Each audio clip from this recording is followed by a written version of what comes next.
BA fifth semester में है, आपके पास इंग्लिश है, तो ये जो है इंग्लिश की बुक का फर्स्ट चैप्टर है फ्रीडम एट मिडनाइट। आपके पास बुक नहीं है, नोट एंड इशू, ठीक है। तो इसमें जो है मैं आपको बता देती हूँ, लव स्टोरी है बेसिकली। ये बूटा सिंह की लव स्टोरी है, जो कि 55 इयर्स के एक किसान है और 17 साल की एक लड़की है। दोनों की आप प्रेम कहानी को इस वीडियो में पढ़ेंगे। पहले कंप्लीट स्टोरी हिंदी में समझते हैं, फिर उसके बाद इंग्लिश में समझेंगे। ऑलराइट, तो हम स्टार्ट करते हैं। बूटा सिंह एक 55 वर्षीय किसान थे जो युवावस्था में सेना में सेवा कर चुके थे। एक दिन जब वो अपनी खेत पर काम कर रहे थे, तब एक लड़की लगभग 17 वर्षीय आकर्षक होती हुई उसकी ओर दौड़ती हुई आई और उससे बेनती करने लगी कि वो उसकी रक्षा करे। वो एक मुस्लिम लड़की थी जिसे एक गुजर रहे शरणार्थी समूह से द्वारा अपहरण किया गया था, जिसे बूटा सिंह ने 1500 रुपये में खरीदा और उसे बलात्कार या हत्या से बचाया। इस लड़की का नाम ज़ैनब था और वो पाकिस्तान से भागते समय मारपीट और बलात्कार का शिकार हो गई थी। बूटा सिंह और ज़ैनब एक साथ रहने लगे और धीरे धीरे साथी बन गए। जीवन भर अकेलापन और तन्हाई में रहे हुए बूटा सिंह ने ज़ैनब को प्रेम और उपहारों से विरासत में दिया, जिन्हें ज़ैनब ने कृतज्ञता से स्वीकार किया। अंततः सिख रीतियों के अनुसार उनकी शादी हो गई और कुछ समय बाद उनके बीच एक बेटी का जन्म हुआ। बूटा सिंह और ज़ैनब ने एक दूसरे को पाकर धन्यवाद की भावना से महसूस किया, क्योंकि उन्होंने एक दूसरे को परिवार मिला था जिसकी उन्हें बहुत ख्वाहिश थी। ज़ैनब जो 17 साल की उम्र में पिटी गई थी, उसे प्रेम और घर की सुरक्षा की वजह से एक ऐसे मनुष्य मिल गया था। हालांकि भागीदारी उनके लिए अन्य योजनाएं रखी गई थी।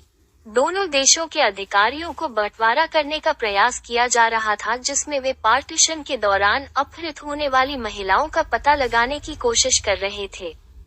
तब तक जब तक कि ऐसी महिलाओं की खोज की जा रही थी, वे नॉर्मल जीवन जीने लग गई थी और कुछ ने शादी भी कर ली थी। इन महिलाओं को फिर से उनके वांछित देश में लौटाया जा रहा था। इससे दोनों ओर तबाही और अशांति हुई। इसलिए बूटा सिंह के भतीजों की शिकायत के आधार पर ज़ैनब को मजबूरन पाकिस्तान वापस जाना पड़ा। बूटा सिंह गहरे दुख से बहुत अस्तित्वार कर गए थे। उन्होंने पाकिस्तान जाने के लिए तत्परता से प्रयास किया, लेकिन बार बार वीजा नहीं मिला। उन्होंने धार्मिक रूप से इस्लाम अपनाया और अपना नाम बदला, लेकिन फिर भी सफलता नहीं मिली। अंततः उन्होंने छोटे बच्चे तनवीर के साथ गैरकानूनी रूप से पाकिस्तान का सफर तय किया। वो ज़ैनब को एक दयनीय स्थिति में पाया। उसे उसके करीबी भाई और चचेरे भाइयों से शादी करने के लिए मजबूर किया गया था और वह उनसे डरती थी। जब बूटा सिंह ने उनसे यह विनय की कि उसे ज़ैनब को उन्हें वापस दे दें, तो उन्हें पीटा गया और पुलिस को सौंप दिया गया। बूटा सिंह ने अधिकारियों से विनती की कम से कम एक बार ज़ैनब से पूछने के लिए कि वो कहाँ रहना चाहती है। उन्होंने सम्मति दी और एक मुलाकात का आयोजन किया गया। न्यायाधीश ने ज़ैनब से पूछा कि क्या उसे अपनी बेटी की हाकिमी लेनी है, लेकिन वो अपने कबीले से इतनी डरी हुई थी कि उसने अपनी बेटी को त्याग दिया। ये दृश्य दिल को छू जाने वाला था जब बूटा सिंह इस झटके को सहन नहीं कर पाए, खामोशी से खड़े हो गए और आंसू बहते हुए चले गए। अंततः बूटा सिंह ने एक आने वाली ट्रेन के सामने आत्महत्या करके अपनी और अपनी बेटी की जान खत्म कर दी। पुलिस ने ज़ैनब को संदेहपूर्वक उसके गांव के नाम के साथ लिखी गई एक आत्महत्या पत्र मिला। उसने उसे ज़ैनब को संबोधित किया था, जिसमें वह चाहता था कि उसको उसके गांव में दफना दिया जाए। उसे मृत्यु के बाद भी उससे नजदीक रहना था। पाकिस्तान में बूटा सिंह के लिए अभूतपूर्व समर्थन था। लोग इस न्याय विरुद्धता को बिना प्रदर्शन किए स्वीकार नहीं कर सकते थे। भीड़ें बूटा सिंह के शेष देखने के लिए उमड़ी। वास्तव में सैकड़ों मुस्लिमों ने बूटा सिंह के कब्र की रक्षा के लिए स्वयंसेविकता किया, जिनके अनेक बार ज़ैनब के परिवार ने उसे अवमानित किया था। इसलिए बूटा सिंह और जैनब का रिश्ता खूबसूरत था जब तक दोनों देशों की राजनीति ने उन्हें बेदर्दी से अलग कर दिया। वैसे भी ऐसे कई मामले थे जिनमें महिलाएं अपने संबंधित देशों में वापस लौटने के लिए मजबूर की गईं। ऐसी महिलाएं पार्टीशन के दर्दनाक अनुभव को दोबारा झेलने के लिए बेचैनी और त्रासदी से गुजरी। अभी हिंदी में समझा, ठीक है। अब हम स्टोरी को इंग्लिश में पढ़ेंगे। ऑलराइट, जो भी बुक है आपका चैप्टर्स है Freedom at Midnight, complete story है। आपके पास बुक नहीं है, नो प्रॉब्लम, आप इसी वीडियो से पढ़ सकते हैं और आप क्वेश्चन आंसर भी लास्ट में देख सकते हैं, ठीक है। अभी हम स्टार्ट करते हैं। Buta Singh was 55 years old farmer who had served in the army during his youth. One day as he was working on his field, a young girl of about 17 came rushing towards him and begged him to save her. She was a Muslim girl who had been abducted by a Sikh from a passing refugee group. Buta Singh bought her for 1,500 rupees and saved her from being raped or murdered. The girl's name was Zainab, and she had been beaten and raped while fleeing from Pakistan. Buta Singh and Zainab began to live together and became constant companions, being single and lonely. All his life, Buta Singh showered her with love and gifts, both of which Zainab accepted with gratitude. Eventually, they were married according to Sikh rites, and sometime later a daughter was born to them. Both Buta Singh and Zainab felt blessed at having found each other. Buta Singh, who had led an isolated life so far, got a family he yearned for, and Zainab, who had been battered at the age of 17, found a man who gave her the security of love and a home. However, destiny had other plans for them. The authorities of both countries were trying to locate women abducted during partition. It was decided that all such women would be rounded up and returned to the country to which they originally belonged. This led to utter chaos on both sides. The women who had been kidnapped had begun to lead normal lives, and some of them had even married. These women were then uprooted from their present homes, asked to leave their families, and forced to go back to their parent country. Thus they were dislocated for the second time. Therefore, on the complaint of Buta Singh's nephews, Zainab was forced to go back to Pakistan. Buta Singh was almost deranged with grief. He tried desperately to go to Pakistan, but was repeatedly denied a visa. He even converted to Islam and changed his name, but to no avail. Eventually, he entered Pakistan illegally. Along with his little child Tanvir, he found Zainab in a pitiable state.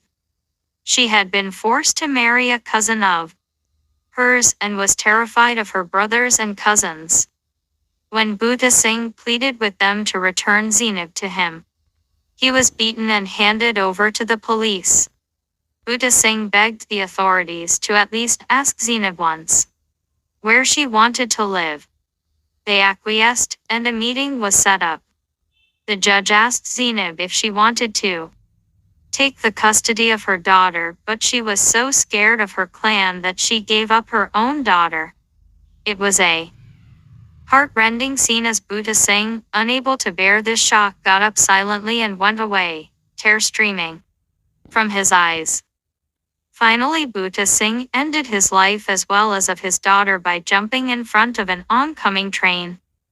The police found a suicide note addressed to Zainab, in which he had wanted to be buried in her village. He wanted to be close to her even in death. There was unprecedented support for Buta Singh in Pakistan. People could not accept such a miscarriage of justice without protest. Crowds thronged to see the remains of Buta Singh. In fact, hundreds of Muslims volunteered to guard Buta Singh's grave from Zainab's family, who had more than once defiled it. Therefore, the relationship of Buta Singh and Zainab was a beautiful one till the politics of both the countries so ruthlessly separated them. There were many such cases of women being forced to return to their respective countries. Such women went through the trauma of partition the second time round. हम start करते हैं question and answer से। How did Bhutta Singh happen to buy the 17-year-old Zainab? बूटा सिंह ने 17 वर्षीय जैनब को कैसे खरीदा? Bhutta Singh was working on his fields one day when a 17-year-old girl threw herself at her feet and begged him to rescue her. He immediately understood that she had been kidnapped by a Sikh from a passing stream of refugees. Bhutta Singh asked the man how much money he would take to release the girl. The man said, 1,500 rupees, and Bhutta Singh paid up the money, and in this way he got the 17-year-old Zainab as his companion. एक दिन बूटा सिंह अपने खेतों पर काम कर रहा था। तभी एक 17 वर्षीय लड़की उसके पांवों तले गिर गई और उससे निवेदन करके बैठ गई कि उसे बचा ले। उसने तुरंत समझ लिया कि वो एक सिख द्वारा लिए गए रेफ्यूजी के द्वारा किडनैप की गई है। बूटा सिंह ने उस आदमी से पूछा कि वो लड़की छोड़ने के लिए कितने पैसे चाहेगा। उस आदमी ने कहा 1500 रुपये, और बूटा सिंह ने उसे तुरंत पैसे देकर उस 17 वर्षीय जैनब को अपने साथी के रूप में प्राप्त कर लिया। What kind of changes did she bring about in his life?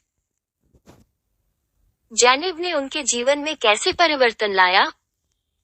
Zainab transformed Bhutta Singh's life completely. She was a companion that he had always longed for but never had owing to his own shyness. Zainab became the core of his existence.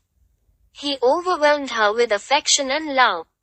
He cared for her like a father and would get some trinket or the other for her. Zainab too was happy to be the recipient of so much love, unexpectedly so. She helped him in the fields from morning to evening. Gradually they developed a deep fondness for one another and decided to get married. Zainab ने बूटा सिंह के जीवन को पूरी तरह से परिवर्तित कर दिया। वो एक साथी थी जिसे उसने हमेशा से ख्वाब में भी नहीं देखा था। क्योंकि बूटा सिंह शर्मिंदगी के कारण कभी शादी नहीं कर पाए थे, जैनब उनके जीवन का केंद्र बन गई। उन्होंने उसे पिता की तरह प्यार और स्नेह से आश्रय दिया। वो रोज सुबह से शाम तक खेतों में मदद करती थी। धीरे धीरे उनके बीच गहरा प्रेम बढ़ता गया और उन्होंने शादी करने का फैसला किया। Buta Singh and Zainab Sikh wedding ceremony. Buta Singh और जैनब की सिख विवाह समारोह का वर्णन करें। The wedding of Zainab and Bhutta Singh took place in the autumn season. At Singh arrived at his own doorstep on a beautiful horse as befitting a Punjabi groom. Zainab looked beautiful in the traditional sari he had bought for her. The couple along with the other people of the village sat in front of the Guru Granth Sahib as the priest told them about the sanctity of married life. Then they took 4 rounds, lavans, around the holy book and completed the marriage ceremony. Zainab और बूटा सिंह की शादी खरीफ मौसम में हुई। सवेरे ही बूटा सिंह एक सुंदर घोड़ी पर पंजाबी दुल्हे के तौर पर अपने घर की ओर आए। जैनब ने जिस साड़ी में खिलवाने के लिए उसे खरीदा था, उसमें वो खूबसूरत दिखती थी। दोनों मिलकर गांव के अन्य लोगों के साथ गुरु ग्रंथ साहिब के समक्ष बैठे। पंडित ने उन्हें विवाह के महत्व के बारे में बताया। फिर वे 4 चक्कर लावण लगाकर पवित्र पुस्तक के चारों ओर घूमकर विवाह समारोह पूरा किया। Why was Zainab separated from her husband? Zainab अपने पति से क्यों अलग हो गई थी? Several years after the partition of India, the two countries decided to exchange those women were kidnapped during the partition. There was a huge drive to locate such women and Bhutta Singh's nephews saw in this an opportunity to inherit his property. They betrayed him to the authorities. Consequently, Zainab was forcibly taken away from his house and put in a detention camp, and efforts were made to locate her family in Pakistan. She was eventually forced to return to Pakistan, leaving her husband and child behind. Bharat के विभाजन के कई सालों बाद दोनों देशों ने विभाजन के दौरान किडनैप किए गए उन महिलाओं को वापस विदेशों के साथ एक्सचेंज करने का फैसला किया। इस तरह की महिलाओं का पता लगाने के लिए एक बड़ा अभियान चला था और बूटा सिंह के भतीजे ने इसमें अपनी संपत्ति को वारिस बनाने का मौका देखा। उन्होंने उसे अधिकारियों के साथ धोखा देकर उसे बेचारी जैनब को उसके घर से जबरदस्ती हटा दिया और उसे नजरबंदी शिविर में रखा गया ताकि पाकिस्तान में उसके परिवार का पता लगाया जा सके। अंततः उसे मजबूरी में पाकिस्तान वापस जाना पड़ा, जिससे उसके पति और बच्चे से अलग होना पड़ा।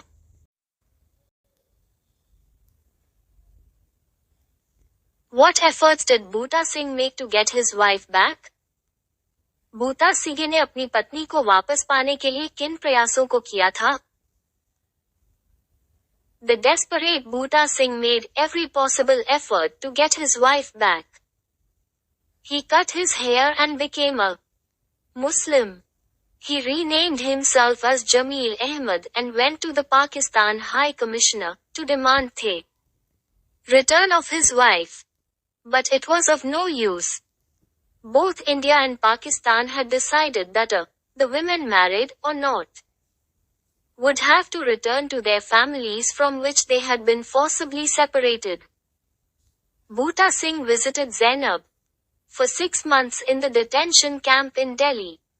Eventually Zainab's family had been located and she was sent to Pakistan. Boota Singh applied for a visa to go to Pakistan, which was denied to him. When else failed, he went there as an illegal immigrant. There he begged Zainab's family to give her back to him. However, Zainab was also married off to her cousin the moment she reached Pakistan. Boota Singh was brutally beaten up by Zainab's relatives and handed over to the police as an illegal immigrant. Therefore, Boota Singh made every possible effort to get his family back together, but all his efforts were in vain. बूटा सिंह ने अपनी पत्नी को वापस पाने के लिए हर संभव प्रयास किए। उन्होंने अपने बाल काट दिए और मुस्लिम धर्म अपना लिया। उन्होंने खुद को जमील अहमद नामकरण किया और पाकिस्तान के उच्चायुक्त के पास जाकर अपनी पत्नी को वापस मांगने की मांग की, लेकिन ये बेकार था। भारत और पाकिस्तान ने तय किया था कि शादीशुदा या शादी नहीं हुई महिलाएं जिन्हें बलात्कार पूर्वक अलग कर दिया गया होगा, अपने परिवारों के पास वापस जानी होगी। बूटा सिंह ने 6 महीने तक दिल्ली के डिटेंशन कैंप में जैनब से मिलने के लिए जाने का प्रयास किया। आखिरकार जैनब के परिवार का पता लग गया और वो पाकिस्तान भेज दी गई। बूटा सिंह ने पाकिस्तान जाने के लिए वीजा आवेदन किया, लेकिन उसे मंजूरी नहीं मिली। जब सभी विफल हो गया तो उसने अवैध प्रवासी के रूप में वहां जाने का निर्णय किया। वहां उसने जैनब के परिवार से विनती की कि वो उसे वापस दे दें। हालांकि जैनब को पाकिस्तान पहुंचते ही उसे उसके चचेरे भाई को विवाह कर दिया गया। बूटा सिंह को जैनब के रिश्तेदारों द्वारा बर्बरता से पीटा गया और उसे अवैध प्रवासी के रूप में पुलिस को सौंप दिया गया।